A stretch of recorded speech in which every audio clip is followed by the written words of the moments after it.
지금은 우주시대 별박사로 통하는 이태영 박사 모시고 하늘의 이치와 우주의 재밌는 이야기 들어봅니다. 우주를 보면 미래가 보인다. 충주 고구려 천문과학관 관장이신 이태영 박사 함께 자리하고 있습니다. 안녕하세요. 네, 안녕하십니까. 지난 주말에 국제우주정거장에 위험한 사고가 있었다고 하던데 어떤 사고가 있었던 거예요? 네, 제가 지난주에 그 러시아에서 국제우주정거장에 새로운 모듈을 갖다가 11년 만에 발사했다 이런 이야기 드렸거든요. 네. 일주일 정도 이제 궤도를 머물다가 지난 29일 날 국제우주정거장에 무사히 도킹을 했거든요.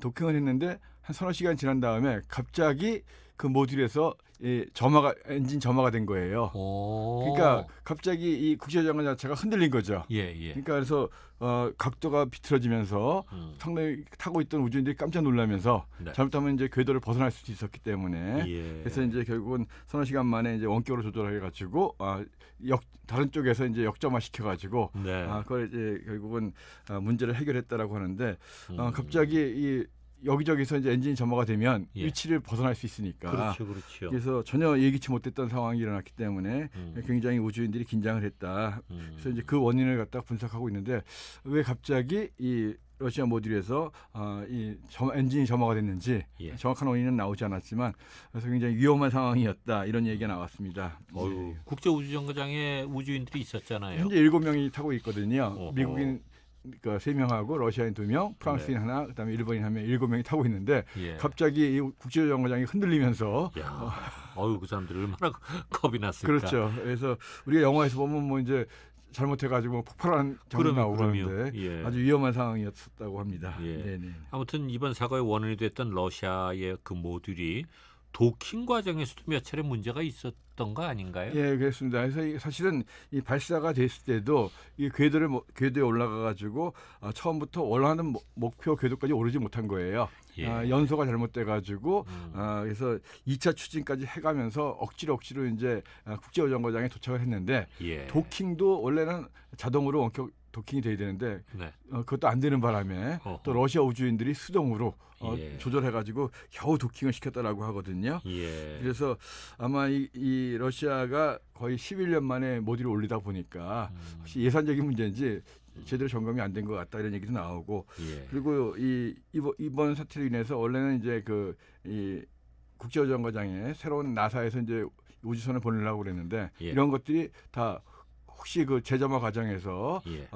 이상이 생기지 않았을까 점검이 필요해가지고 많은 지금 그러니까 점검을 하고 있다 그러는데 예. 앞으로 한동안은 며칠 동안은 계속적으로 일주일 동안은 점검을 많이 했던 것 같습니다. 예. 아니 그러니까 미국 나사에서 발사할 예정이었던 새로운 유인 우주선의 시험 비행이 이것 때문에 그럼 연기가 됐다는 거예요? 그러니까 그 미국에서 원래 우주인들이 러시아의 소유주 우주선을 타고서 국제우주정거장에 갔다가 네. 작년부터 이게 바뀌어가지고 이 스페이스X의 크루 드래곤에 의해서 이제 우주인들이 올라가는데 네. 나사가 계약할 때 꼭 두 군데랑 계약을 하거든요. 그래서 하나는 스페이스X의 크루 드래곤이라는 거고 예. 또 하나는 보잉사에서 만든 스타라이너라고 하는 우주선을 가지고 이제 우주인들을 보내거든요. 네. 이게 한 업체당 거의 한 5조 원 정도의 계약을 한 거예요. 엄청나죠. 근데 예. 이 보잉사 같은 경우는 2019년도에 유인 우주선을 만들어 가지고 한번 시험 비행을 한 적이 있어요. 근데 시험 비행을 했는데 결국은 도킹을 못 했거든요. 원하는 궤도만큼 올라가지 못해 가지고 네. 그래서 이번에 이제 현재는 스페이스X만 계속 이용을 하기 때문에 일론 머스크가 하는 그래서 이제 보잉사에서 만든 유인 우주선 그것이 이제 이번에 이제 시험 비행을 해가지고 원래 지난달 말에 국제우주정거장에 도킹할 예정이었거든요. 예. 근데 이제 아무래도 바로 하는 건 위험할 수 있다 해가지고 이제 일주일 정도 연기가 돼서 오늘 밤 우리 시간으로 이제 한 밤 11시 반 정도에 도킹을 한다라고 합니다. 예. 그래서 뭐 나사에서 이제 생중계를 한다 그러는데 예. 무인 비행이긴 하는데 어쨌든 보잉사에서 오늘 그 스타라이너라고 하는 무인 비행이긴 하지만 이 유인 우주선에 갔다가 국제정거장에 도킹을 성공한다라고 하면 네. 이제 앞으로는 이제 국제정거장에 오가는 우주 택시죠. 사실 돈 받고 이제 하는 거니까요. 예. 그래서 스페이스X하고 보잉사하고 두 군데가 이제 할 것 같거든요.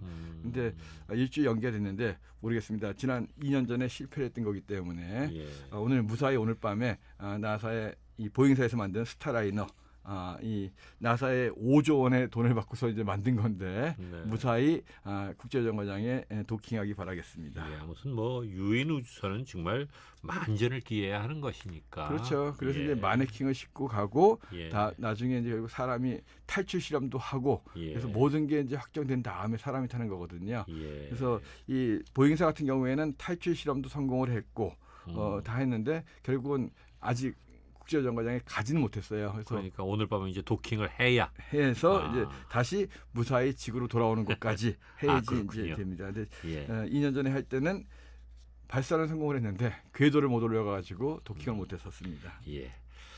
유명한 천문학자들이 외계인의 증거를 찾는 프로젝트를 시작하겠다고요? 네, 그렇습니다. 그 얼마 전에 그 나사에서 UFO가 실제로 존재한다. 네, 이런 네. 발표를 했다고 말씀드렸었죠. 예. 근데 물론 나사에서는 이것이 외계인의 직접적인 증거는 아니다 이렇게 이야기를 했는데 이번에 그 하버드 대학교의 유명한 천문학 교수를 포함해가지고 프린스턴 대학교, 그다음에 뭐 캘리포니아 공과대학, 그다음에 영국의 캠브리지를 비롯해가지고 몇 개 대학교의 천문학 유명한 교수들이 직접 이 투자를 받아가지고 네. UFO의 외계인의 흔적을 찾자.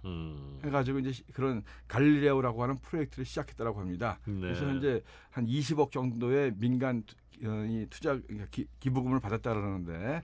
한 5억 원 정도면 1m짜리 망원경을 만들 수가 있는데 네. 이 망원경을 10대 정도를 전 세계에 설치해가지고 UFO로 추정되는 이런 것들을 정밀하게 관측하자. 예. 그러면 한 1km 정도 전방에서 1mm까지 분석이 가능하다고 그러거든요. 어휴. 네, 그러니까 이제 UFO 비슷한 현상이 나타나면 이런 이 망원경을 가지고 전 세계에 있는 망원경으로 정밀하게 분석해서 외계인의 흔적을 찾겠다. 이분들은 분명히 외계인들이 왔을 거다.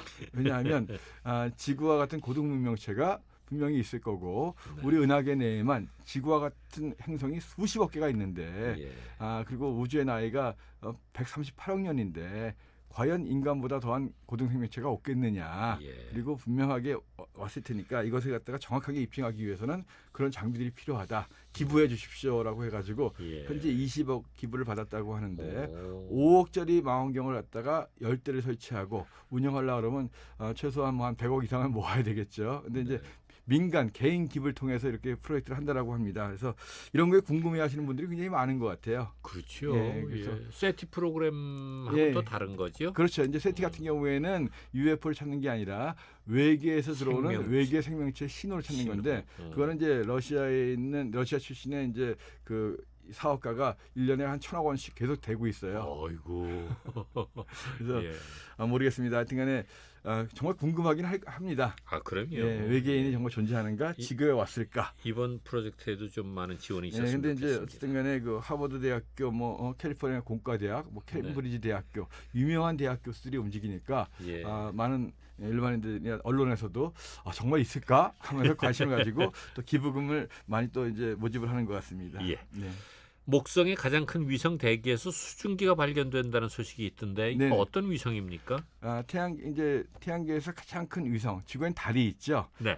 목성의 위성 중에 가니메데라고 하는 달이 있습니다. 예. 가니메데는 이제 지름이 이제 5,000km가 넘거든요. 오, 굉장히 예, 크네요. 그러니까 수성보다도 크죠. 네. 태양계에서 이제 행성 다음으로 큰 거거든요. 예. 그러니까 이제 수성보다도 큰 정도의 이 가니메데라고 하는 그 위성인데요. 네. 희박하게나마 그 아래쪽에 대기가 10개는 있어요. 근데 이제 이 대기를 갖다가 이제 허블 우주 망원경 사진들을 통해서 분석해 보니까 여기에 수증기가 많이 있더라.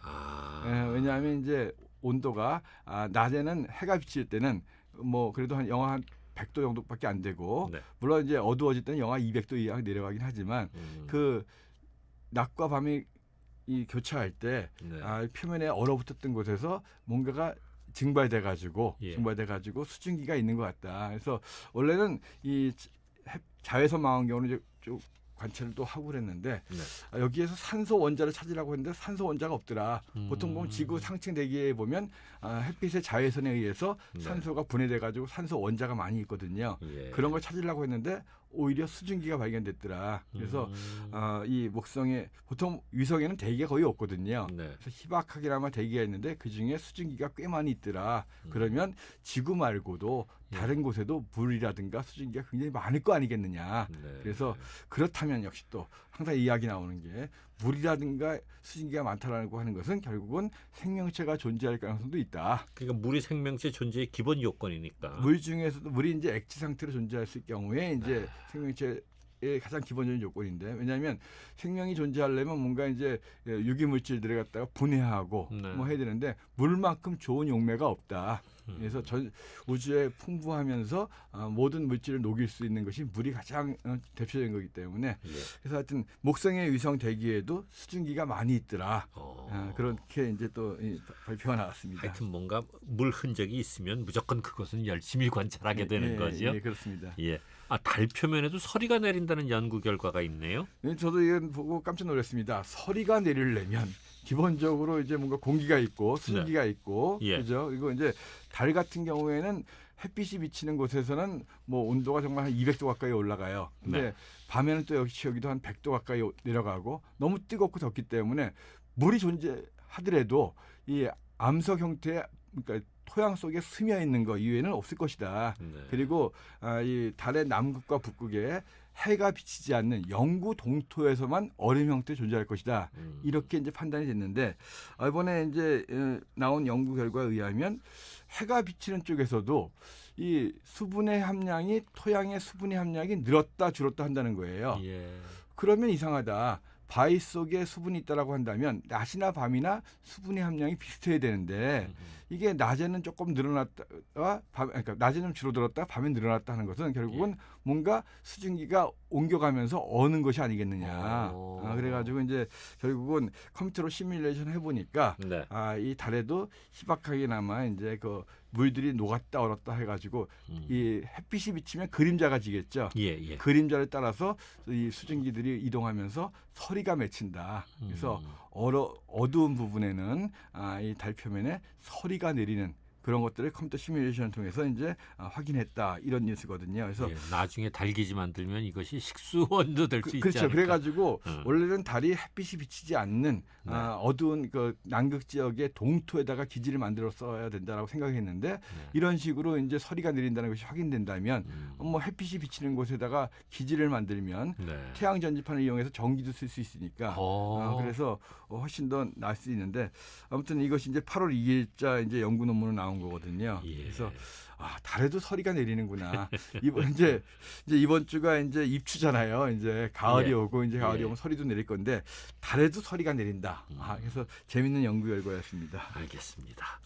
태양계 밖에 있는 외계 행성 4개의 자전하는 속도가 처음으로 측정됐다고 하던데 네네. 이게 뭐 특별한 의미가 있습니까? 기본적으로 태양계 바깥에 있는 별을 찾기도 힘든데 그 별에 있는 행성을 찾아가지고 그 행성들이 얼마나 빨리 도는지 그것까지 측정했다는 것이 일단 대단하고요. 근데 사실은 예전 같으면 행성을 어떻게 찾아 그랬는데 그렇죠. 이제 그건 뭐 다반사가 된 것 같고. 그래서 이제 이 지구에서 129광년, 그러니까 빛으로 129년간 그 정도면 가까운 거리거든요. 그래요? 우리 은하의 지름이 10만 광년이기 때문에 그러니까 가까운 이웃에 있는 129광년 떨어져 있는 별에 위성이 4개가 관측이 됐는데 목성보다 좀 큰 위성들이에요. 근데 그 위성들이 직접 사진 찍힌 건 아니고 그 목성들의 별빛이 그 위성들의 대기를 통과하면 특정한 대기 성분들이 측정이 됩니다. 이게 이제 스펙트럼이라고 해가지고 빛을 프리즘으로 분산시키면 쫙 이제 퍼지잖아요. 근데 특정한 원소가 있으면 그 중에 이제 표시가 나오는데 그런 표시가 변화되는 주기를 가지고 그 행성들의 자전 주기를 측정하는 거예요. 측정을 했더니만 이 자전 주기가 빨라졌다 느려졌다 이런 부분이 나오거든요. 그래서 왜 중요하냐 하면 목성 정도 되는 가스로 된 행성들은 처음에 만들어질 때는 안으로 모이면서 계속 이 자전 속도가 빨라져요. 점점 넓었다가 응축이 되니까 빨리 도는데 어느 정도 응축이 돼가지고 중심에 이제 온도가 올라가면 여기에 이제 철 같은 것들이 녹아가면서 자기장이 생겨요.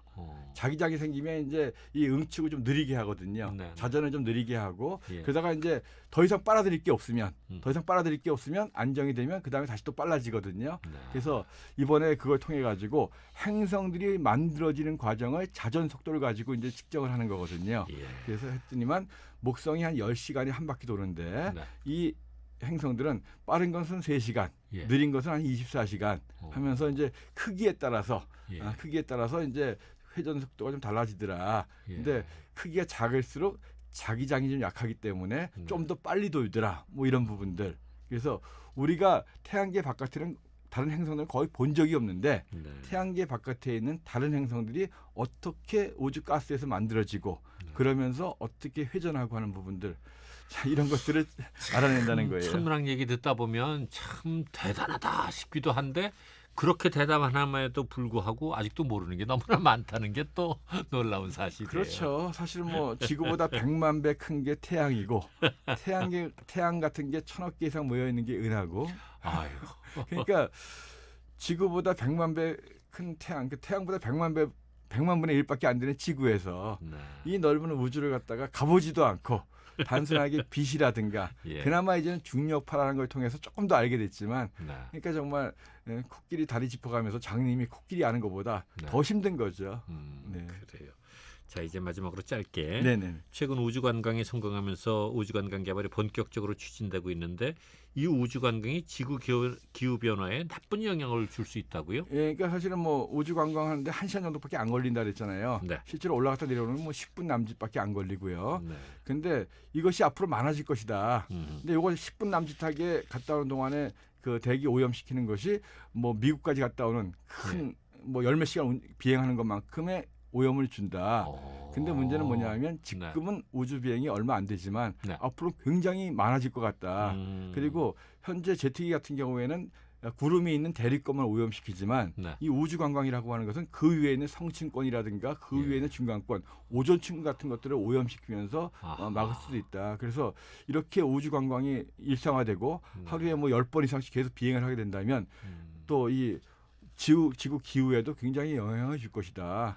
그래서 우주 관광을 이렇게 재벌들이 돈 많은 사람들이 우주 관광하기 전에 네. 그 영향을 좀 더 분석해가지고 우주 관광에 대해서 로켓 발사 계속 많아지고 하면서 예. 또 문제 생길 수 있으니까 뭔가 규제가 좀 예, 있어야겠네요. 우주 쓰레기뿐만이 아니라 기후 변화에 대한 것도 연구를 좀 해야 되겠다. 이런 논문이 좀 나왔습니다. 긍정적인 것만 생각했는데 이렇게 부정적인 것도 결코 무시할 수가 없게 생겼어요. 네, 그렇습니다. 네, 아이고 오늘도 말씀 잘 들었습니다. 네, 고맙습니다. 우주를 보면 미래가 보인다. 충주 고구려 천문과학관 관장이신 이태영 박사님과 함께했습니다.